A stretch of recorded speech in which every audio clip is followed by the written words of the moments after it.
জাদুঘর। এটা হলো ধানের জাদুঘর, মালয়েশিয়ার সর্বপ্রথম এবং একমাত্র ধানের জাদুঘর। এই জাদুঘরটার অবস্থান মালয়েশিয়ার কেদা রাজ্যের আলোস্তা শহরে। এই জাদুঘরটি মালয়েশিয়ান এগ্রিকালচার অথরিটির অধীনে নির্মিত হয়েছে এবং তাদেরই জমিতে এই জাদুঘরটি প্রতিস্থাপন করা হয়েছে। এই জাদুঘরটির নির্মাণ ব্যয় 24.27 মিলিয়ন মালয়েশিয়ান রিঙ্গিত। এই জাদুঘরটি উদ্বোধন করা হয় 2004 সালের 12 অক্টোবর এবং এটি উদ্বোধন করেন তৎকালীন কেদার রাজা সুলতান আব্দুল হালিম। এই জাদুঘরটি 3 তলা বিশিষ্ট একটি ভবন এবং এটার প্রত্যেকটি ফ্লোরে রয়েছে ভিন্ন ভিন্ন ধরনের রিপ্রেজেন্টেশন।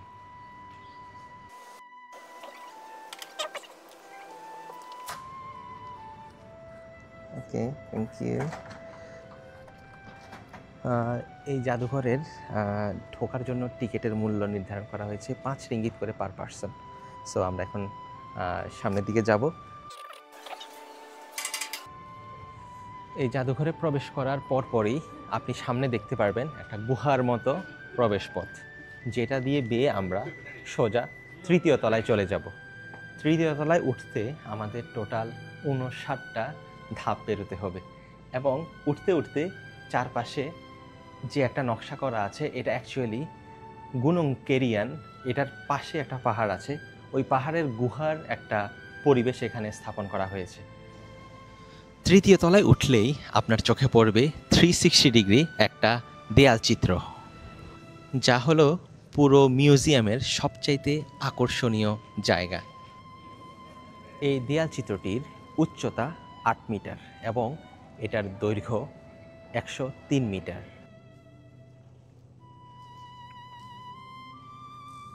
এই জাদুঘরের যেই বিশাল চিত্রকর্মটি, এটি নির্মাণ করা হয়েছিল টোটাল 60 জন উত্তর কোরিয়ান নাগরিকদের মাধ্যমে এবং যারা এই চিত্রকর্মটি অঙ্কন করেছিল তারা এই কেদায় 2 বছর গবেষণা করেছে। এরপর তারা এই বিশাল চিত্রকর্মটি অঙ্কন করে। এই বিশাল পেন্টিংয়ে দেখা যায় গুনং কেরিয়াং পর্বত ও আলোর সেতার এলাকার প্রকৃতি ও মানুষের জীবনচিত্র খুব সূক্ষ্মভাবে আঁকা, যেন পাহাড়ের চূড়া থেকে পুরো গ্রাম দেখা যাচ্ছে। এই বিশাল চিত্রকর্মটি শেষ করতে সময় লাগে দীর্ঘ 6 মাস। এবার আমরা 3য় তলা থেকে ধীরে ধীরে 2য় তলায় যাব। 2য় তলায় আসলেই দেখা যায় এই জাদুঘরের প্রধান প্রবেশস্তর। এখানে 6টি গ্যালারি রয়েছে।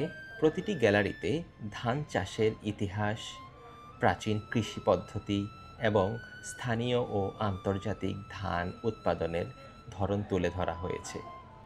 গ্যালারিগুলোর ভেতরে আছে নানা রকম চিত্রকর্ম, ডায়োরামা, পুরনো কৃষি সরঞ্জাম এবং ঐতিহাসিক গল্প।